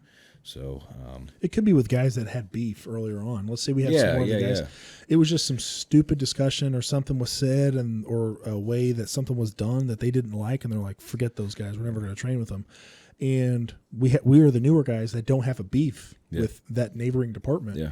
So we're just looking past and be like, let's grow together. Let's do this together. Like with my captain, we just set up a breakfast with the neighboring departments. Oh yeah. The guys at the same shifts that we run with. We're just set up. We used to do it a while back, a couple of years ago before COVID, and then that just kind of just ruined some stuff. But setting it up and hanging out with these guys, meeting with them, talking to them, getting to know them. So we meet with 51's house. Probably once a month. We invite them over for dinner. They invite us over for dinner, and we go talk shop and talk, fireman stuff with them. Have a meal with them. A bunch of great guys on the A shift, 51s. Captain Harkins, Jacob Bryant, all them guys over there. Great guys. Jory Cox, awesome ladder engineer. He can drive the shit out of that rear mount, dude. He's pretty squared away, dude. But also, I mean, we're getting names of faces. So when it comes to being on a Fireground or being on any multi-company response, we know who these guys are, and what they're capable of. So especially like 135, man, 135 is really taken off, and I've discussed it with them guys. I said, hey, if we get anything, especially with the traffic or the road closures right now in Honey Creek, it's a pain for me to get all the way down to Redwood Apartments or Kroger, especially if we're at headquarters. that's selfish if I don't add them. You know what I mean? If I take a fire, report of a fire down there, you know, we're sending 4 of our engines in a truck down there, and you can throw a rock and hit, you know, 2 houses on 135. It's just the right thing because it's not about us. It's about them. It's about the community we serve. So, you know, I'm if that means I get paperwork over it, I'm going to sign it with my finest pen I have. But at the end of the day, I know what those guys are capable of doing, and they perform pretty much the same way we perform, and we work well together. So yeah, I'm going to start them. Absolutely. So just things like that, man. It's pretty awesome. Obviously, I'm know all the guys at Bargersville Fire. I work down there. Great guys down there. Again, you know, can get in our southwest corner of our district pretty quickly. Yep. So why not start them? You know what I mean? It's the right thing to do. So again, it's about the citizens, not us. So. That's something to, because I think it was pushed always so much more, because you sit and talk with the older guys. It's always, what can you do for the department? What can you do for the department? And it's never, what can you do for the civilians? What can you do for the betterment of the guys that work They're the here? ones that, they pay pretty much sign our paychecks. You know what I mean? We work for them. So if that means that, you know, it's appropriate for us to start a closer, most appropriate apparatus, I'm going to do it. You know what I mean? Because put yourself in the situation of the emergency. How I think about it is, my mom needs help. Yeah. Like, she needs help now. Not because like, oh, I'm going to be the one to respond to that with an 11-minute response time. Yeah. It's 202 is just down the road. Right. I'm going to start those guys. I'm still heading there, right, but I'm going to start those guys because they're going to get there in 3 minutes, and I'm 11 minutes out. Yeah. That's how you got to think about it. And then also being aggressive. Like, what do you think about aggression as an officer? Do you think it's a good thing? Do you think it's a bad thing? Do you think it can be very healthy? That was a loaded question. So aggression with me is, I'm an aggressive firefighter. I'm an aggressive officer, but also you gotta weigh the risk benefits. You know what I mean? Is it worth, like I was talking to my guys the other day, I'm like, there's only a matter of time that this Long John Silver's catches on fire. Oh my you know gosh. what I mean? Like, and I was discussing with them. I said, if we can't get it with a handline pretty quick, I'm backing out. It ain't worth your life. It ain't worth mine. You know what I mean? On something that could be rebuilt in 2 weeks. You know what I mean? It ain't worth it. Plus the construction, that's how's all the load that's up top with the, you know, the RTUs, things like that are up top. It ain't worth it. That shit will collapse. If you're wondering what a RTU is, it's a rooftop unit. Yeah. So they throw everything up top on those restaurants, those fast food restaurants. So it's an eyesore. Like, I know, it's a Long John's. Who eats there? I don't know. The old A shift used to eat there all the time. They kept that place running, that and Donato's. Sorry, John. Sorry, Worm. Yeah, sorry about those guys that are listening to that. They kept those places running, man. They'd go eat there all the time. Oh, yeah. But it comes down to, with being an aggressive, I think, because I mean, I've been a ride out officer for a little bit, you know, but I've never been an actual lieutenant. But for me, I see it as, you want to be a pretty aggressive but smart, a tactfully aggressive officer. But that aggression can come with experience too. Correct. It's the biggest thing. So, you know, my aggression versus a guy's aggression that's got, you know, 25 plus years on is going to be different, right? My aggression with a guy that's 6 months on that has no fire on their belt, you know, it's going to be different. Yes. But it's, and I think we discussed this a little bit about, you know, aggressiveness and you know, trying to motivate you guys or push your guys deeper in. You know, nowadays, are you gonna get in trouble for going, you know, get the fuck in there, you know, kicking them in, pushing them in? You can, yeah. Yeah, I mean, you know what I mean? Like, what are the consequences of doing that? You know, what if his, you know, he closes up and he doesn't open the line, or whatever the circumstances may be, and he potentially gets hurt. You know, who's that fall on? Falls on the officer. Falls on me, right? My responsibility is for him to go home every morning. So, you know, and then I have to answer to his wife or his girlfriend, like, hey, this is what happened, and I have to eat that. You know what I mean? And would I be able to live with myself with that? But let's flip that back around, right? So let's go ahead and I'll just be devil's advocate. My house is on fire. Yeah. My dog is in here. Let's say my kid. Let's say my kid is in here. You got a guy that freezes up. we're going to have some words, and I'm going to be meeting you out in the front yard if I can't get you guys to go in. Now, if I see you kicking the guy in, he wakes up, goes in, perfectly fine. I can understand that. But there needs to be that discussion too. Like, who are we allowing on our departments? You look at a lot of departments, like you watch YouTube videos. Yeah. And you got people who are getting these jobs that it's a different world today. It is a different world in so many aspects. One of those being, do we get as many fires as we used to? Absolutely not. We do not. So you don't get firemen getting their metal tested. They're all just brand new. Yeah. They got 8 years on, still haven't had a real decent hard fire. Right. All room and contents.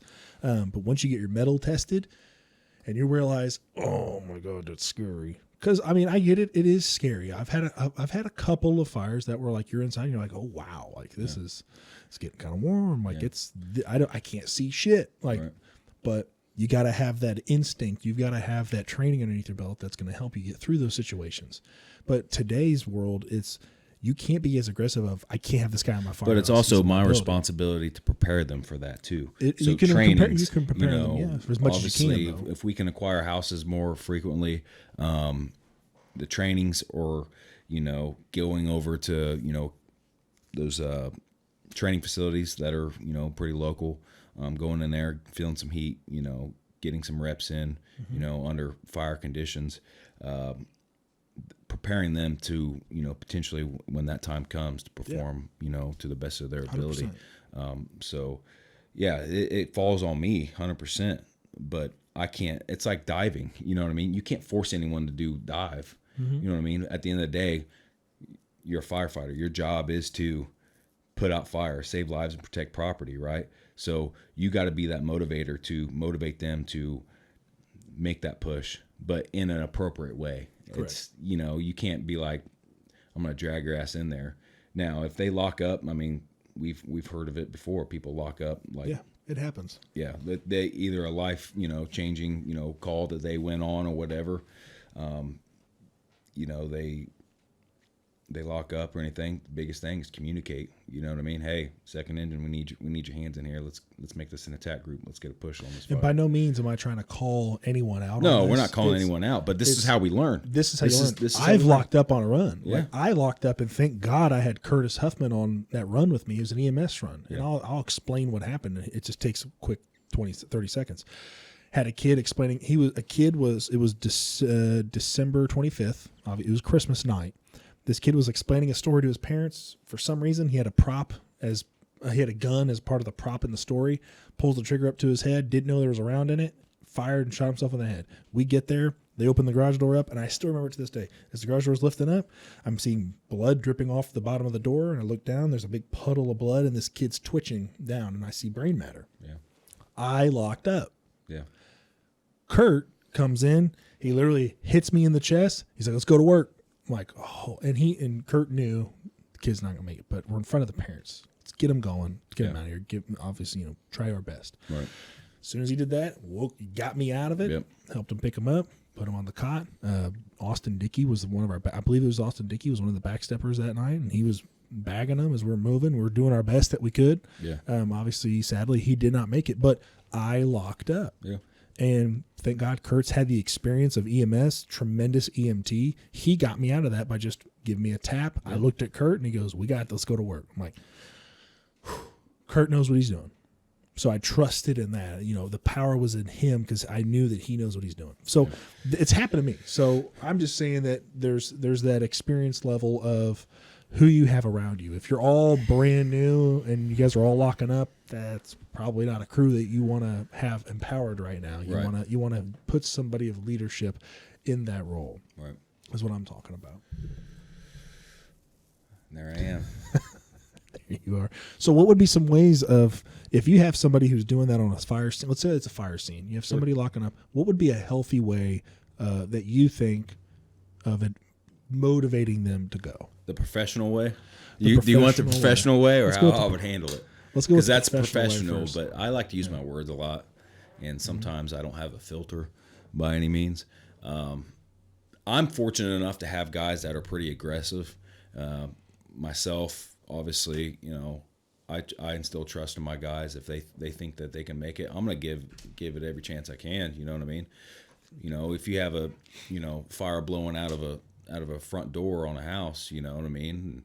We have a line, put water on it, right? So it's the small victories for me. So,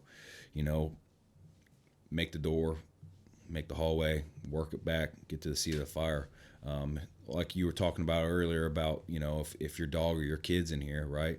Again, you relay that out. Hey, we got confirmed entrapment. Where is the location of this person? Truck company's coming in, and hey, ladder, they're on the Delta side window. We're getting a line of service. We're gonna start putting the fire out. For me, that's big on me is water on the fire makes everything better. You know what I mean? And my guys are pretty aggressive on doing that. Again, we don't have a whole lot of fire.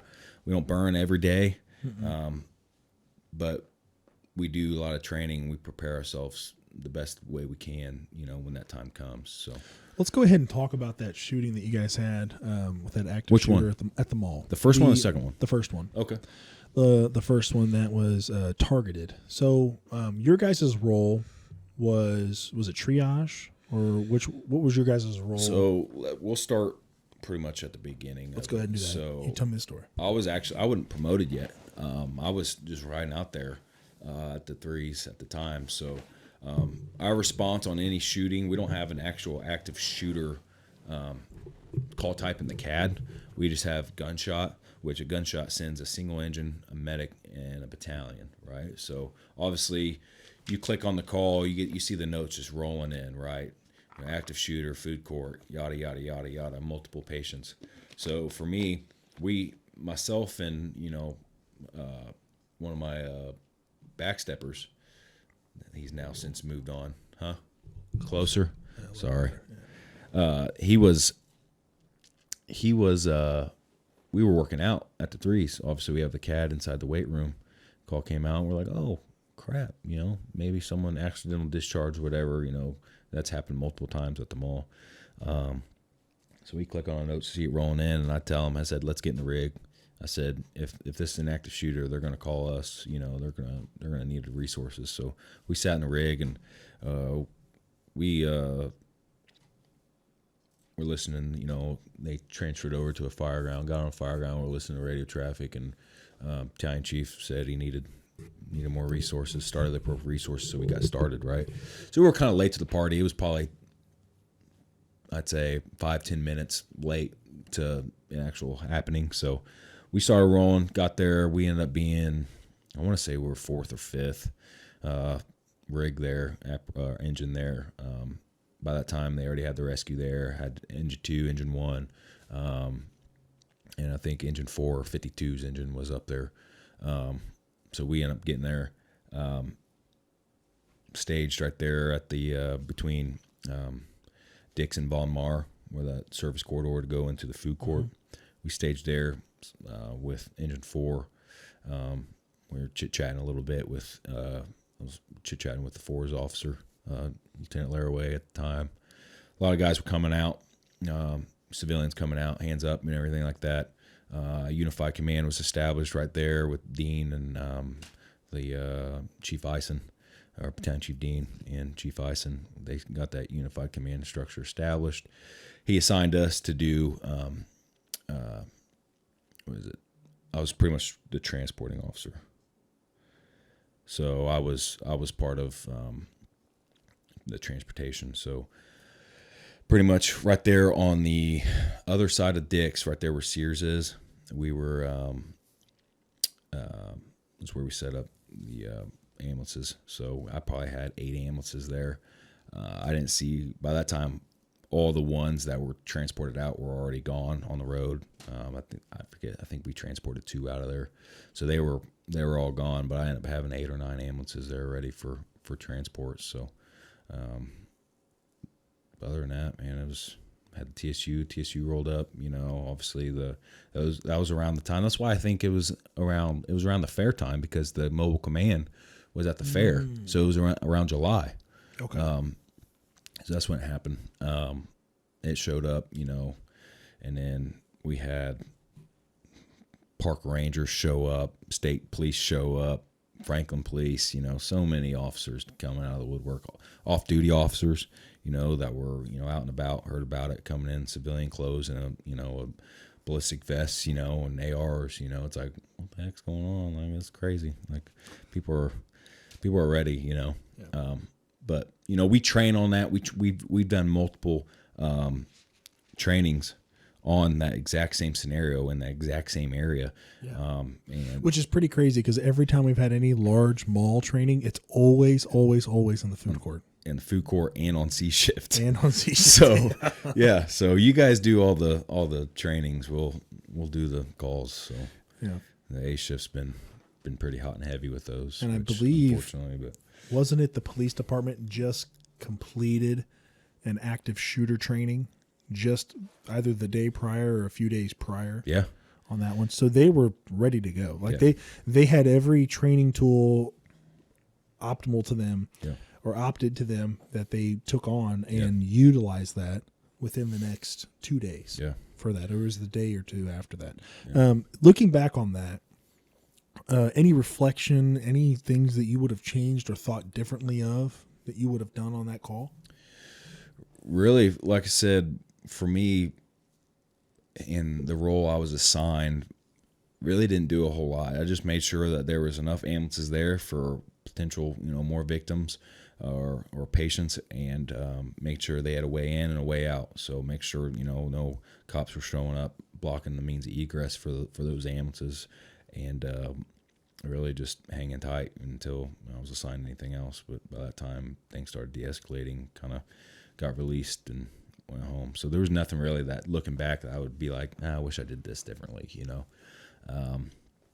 But we were ready, man. We were ready to get to work, and fortunately, it was, lives were lost. That's unfortunate, but it could have been a lot worse. Mm-hmm. It could have been a lot worse, and hats off to, was it Andrew Dickin, or what was his name? It was Dickin, wasn't it? Last name. Something like that. Dude's got a shot on him. I tell you that. But He does. He saved a lot of lives that day. So The mall, I believe the mall did suspended him from coming in, but then I Darn. think they revoked that. yeah, darn. They revoked that because, like, how are you gonna do that to the guy that literally just saved your business? Because that mall, I mean, I have my opinions on the Greenwood Park Mall. Yeah, I have my opinions. I know that they bring in a lot of money, but I have my opinions on it. I think it's gone downhill severely, and I think it needs to be completely renovated because that thing is just security and safety there. Obviously, there's two shootings that have happened there.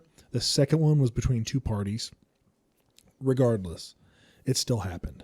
yeah, And I've been to the mall a couple times. I'm just not. It's the same thing. It's the same thing it's been for the last 20 years, just different stores. yeah, My opinion, I think it needs a complete remodel, make it fresh, make it look brand new. Now, I do know that there's some disagreements that have happened between the Simon brothers and the current administration. But I don't know. We'll see if things change on that. Your goal as a lieutenant for the Greenwood Fire Department, what is your 5-year plan?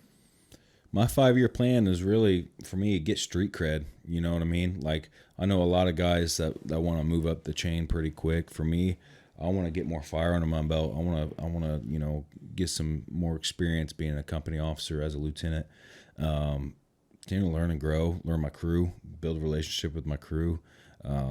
We just try to go out, off shift and spend some time together, family oriented. Biggest thing for me is I'm a big family guy. So, internally, continue to train with them, take calls, learn from those calls, learn from training, learn from my guys, get feedback from them and how I can improve. We do those, I always get sidetracked for this, but we always do those year-end evaluations. Mm-hmm. I'm not a big fan of them, because it's like, oh, I'll grade you 0 to 4 on performance, 0 to 4 or 0 to 5 on this and that. If there's an issue that ever arises, I'm not going to wait till the end of the year to address it with you. You know what I mean? We're going to talk about it. We're going to move on from it and make sure we don't do it again, right? So, yeah, man. Learn from my guys. Take some more classes. I'm currently, working on, another certification. So when an opportunity arises, down the road, that if I want to put in for it, I'm going to. Never going to really pass up the opportunity to better myself or better my crew. So try to get them some more reps and in trainings, and just be a better officer, be a better human being. You know what I mean? So pretty straightforward. Nothing crazy. What qualities do you think make for a good lieutenant? So the biggest thing is, is trustworthiness. You got to be a trustworthy individual, a confident individual, a competent officer. Firefighters crave a confident officer that empowers those guys. Empowers people. They don't work for me. I work for them. That's how I think of it. So if they want to go out and flow some water or get some linen on the ground, let's go do it. You know what I mean? I love doing it. I love training. I was brought up that way. And, when I was a part-time guy, full-time guy, we were getting hose on the ground, because that's what an engine company does. We pull hose, put fire out. We do the real work, not the truck work. So, for me, whatever they want, I'm going to do the best to be a voice for them. Middle management's kind of challenging at times, because there's some things that I don't really necessarily agree on that are passed down sometimes that I have to enforce. And then there's some things that they are, have question about that I have to bring up and discuss. But yeah, I just like rambling. It's like talking. It's perfectly fine. Yeah. Keep rambling. Yeah, you want me to talk? Keep going. Yeah. Let's see. What else? Obviously, 90% of our calls EMS. So being proficient in that, motivate my guys to, to better themselves, treat patients like they're one of your own, like grandmas or, whatever. Hone in your skills as, BLS skills. So, all the stuff that are within our, scope of practice, we're gonna do and train on and better ourselves that way.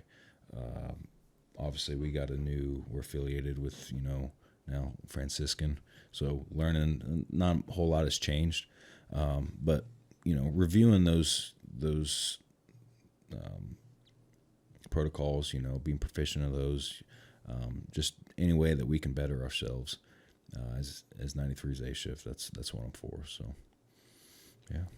So, how do you think physical fitness applies to the fire service today? You got to be physically fit to do the job, right? This job is physically demanding, also mentally, but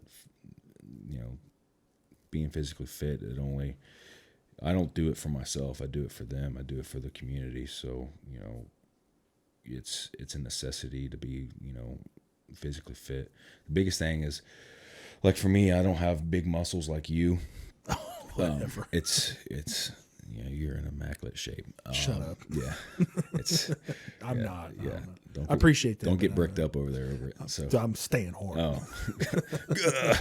But no, physical fitness is a must in the fire service. You gotta be physically fit to do the job. And again, it's majority of the work is being physically fit. So when it comes to pulling hose or whatever the circumstances may be, I want you to be able to. I'd rather you give me 90% for 45 minutes to an hour than 110% for 5 minutes. So it's that longevity too, being able to continue to do the job throughout, the whole incident, and then potentially 2 hours later after we clean out, we get banged out for another one. So again, being physically fit, being mentally prepared to do the job, they go hand in hand. Mm-hmm. So that is something that's a great point. One of our firemen at Station 91, his name's John Molinaro. I'm pretty sure he won't care that I use his name.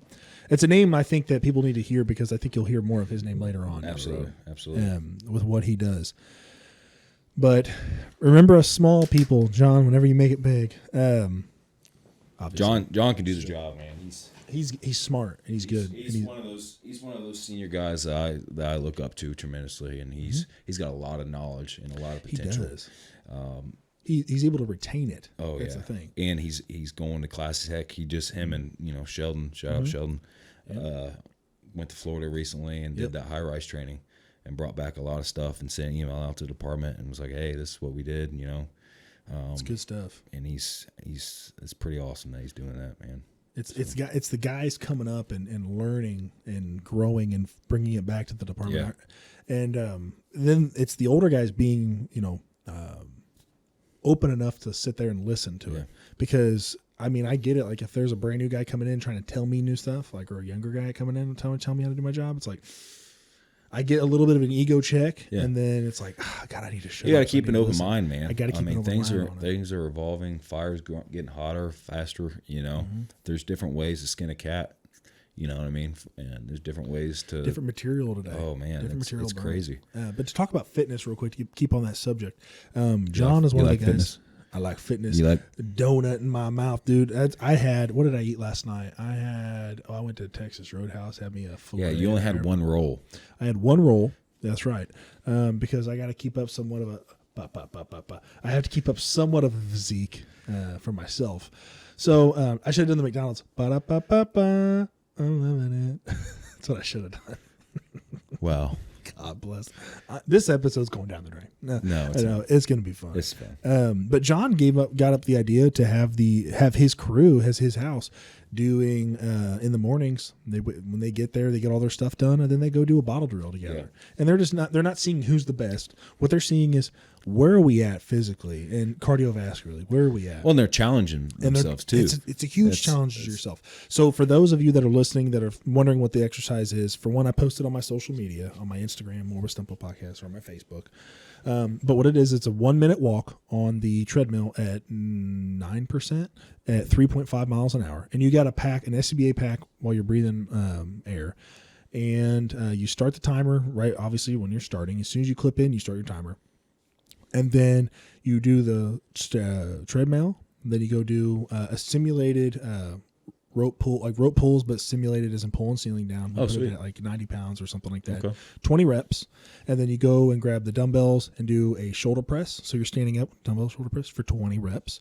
And then you do box steps. So you just step up on a box 50 times with 1 foot, right? So it's, 1, 2, 1, 2, 1, 2. Like, so it's every opposite one. So you end up doing 100 total. Okay. I do one that's different because my knees, especially in the morning, my back and my knees are not that great. You're old. I'm old, back surgery and everything, and knees are not great. So I just do a modified. I use the side of the treadmill, and I just go as quick as I can, but I'm doing just quick steps on it. Okay. So, but after that, you do as many rounds as you can, and go at a decent pace. Go at a challenging pace. Yeah. That way, you're still breathing that air, and you're still trying to force yourself to like keep moving and pushing. Don't be lazy and slow. That's not the goal of this. Like, because I can make this last 25 minutes if I want to just go slow and just barely breathe. Yeah. I want to make this an exercise. I want to see where I'm at physically and cardiovascularly. And you do as many rounds as you can. I've tracked on my days off. Your days off affect your days on work. People don't think about that. But when your days off, if I'm eating dog shit and I'm drinking all the time, like I don't eat pure dog shit. You got a belly full of white dog shit.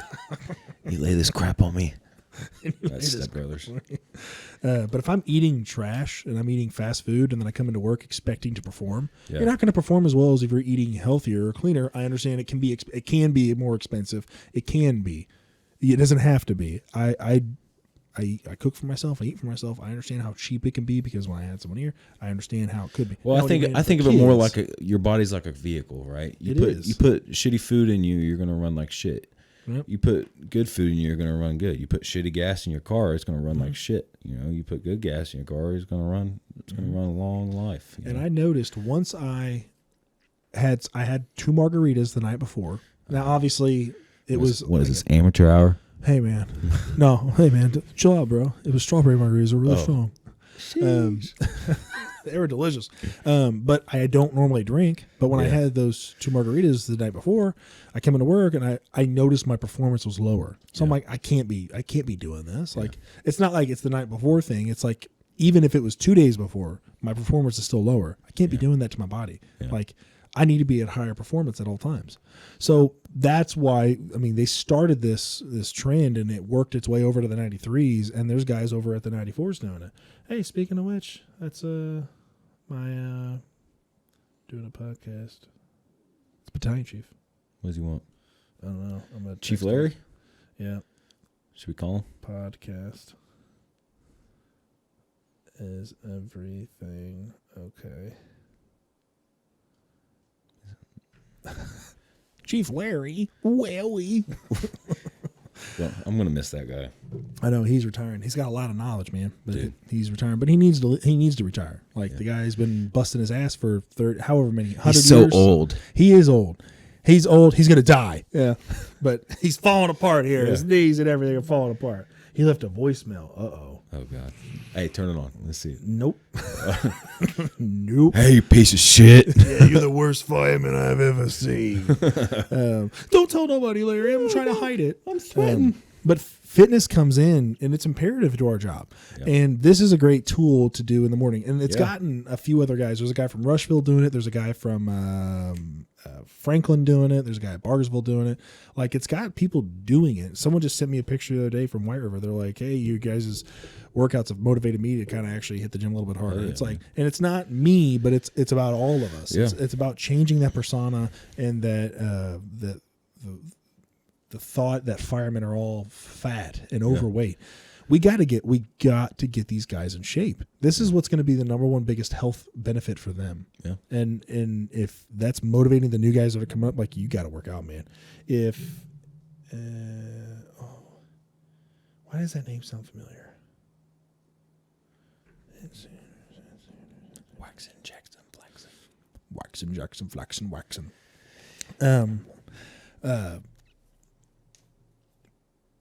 Sorry. Yeah, motivating one another. Motivating the newer guys then, because there's guys that come on. I knew nothing about fitness when I was getting hired on. I barely knew anything.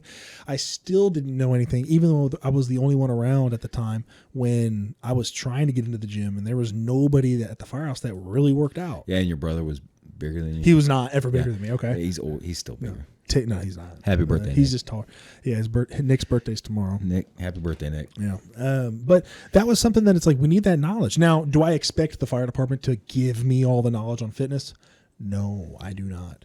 I do not expect them. But you look at departments like Pike, what they do, like Pike paid for all their guys to have Fitbits, and they help pay for their memberships for the gym. Now, Pike has a little bit more money, but the way to insinuate guys to go and working out is you got to give them a reward. Yeah. What is a reward? It could be a competition. You could do it competitively. There was I believe it was Andrew Carnegie that had one of his iron mills. I believe it was Andrew Carnegie had one of his iron mills that he went to the day shift, and he said, how many assortments have we completed today? They said 6.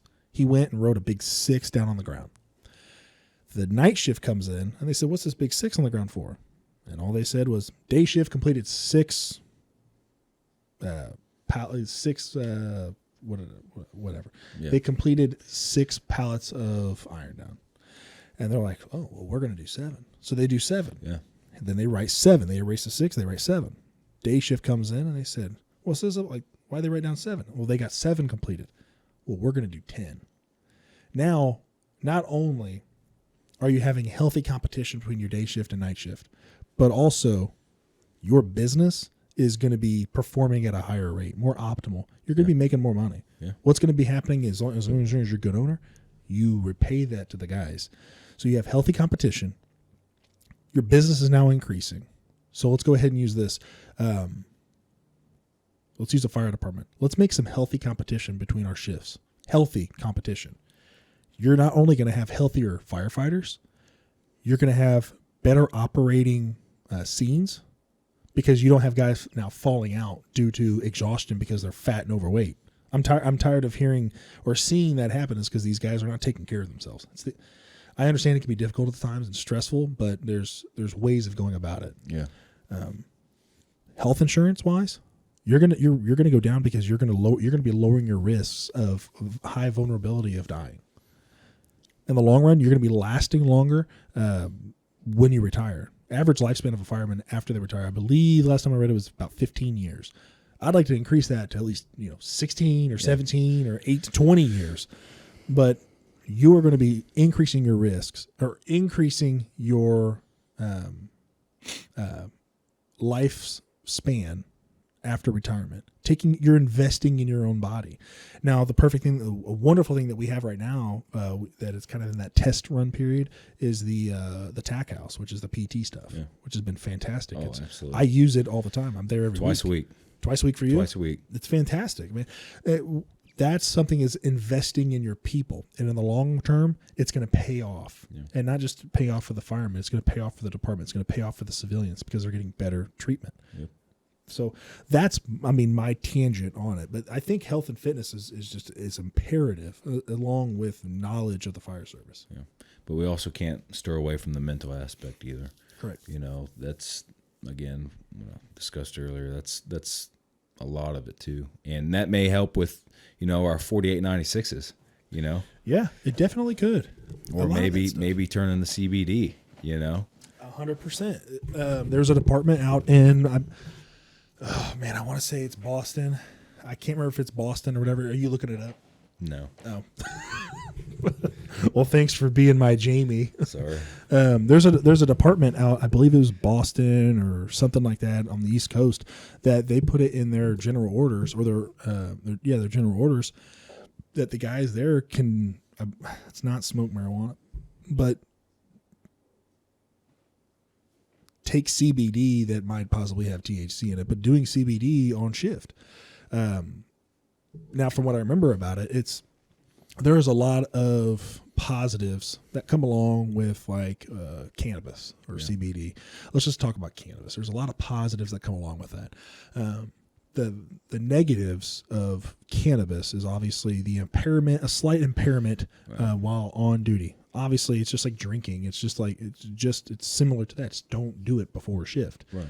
Don't be waking up in the morning like taking a hit of the joint and then going into work. It's unacceptable. You can't be doing that. Look at firemen out in Colorado. I don't believe that they are still, they're not covered if they are high on shift.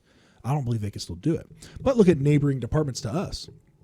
They're changing their policies on it because of what it shows for decreasing stress, increasing sleep. There's a lot of benefits. I'm trying to get a guy on right now. Dude, it's so difficult to get people on this thing, but it's trying to get a guy on right now that would talk about that kind of stuff, like the benefits of it. And also, obviously, we need to know the cons of it too as well. What would you think be some of the benefits of obtaining that protocol? For cannabis? Yeah. There are testings out there that, allow, you can tell exactly how much percentage is in your body or whatever.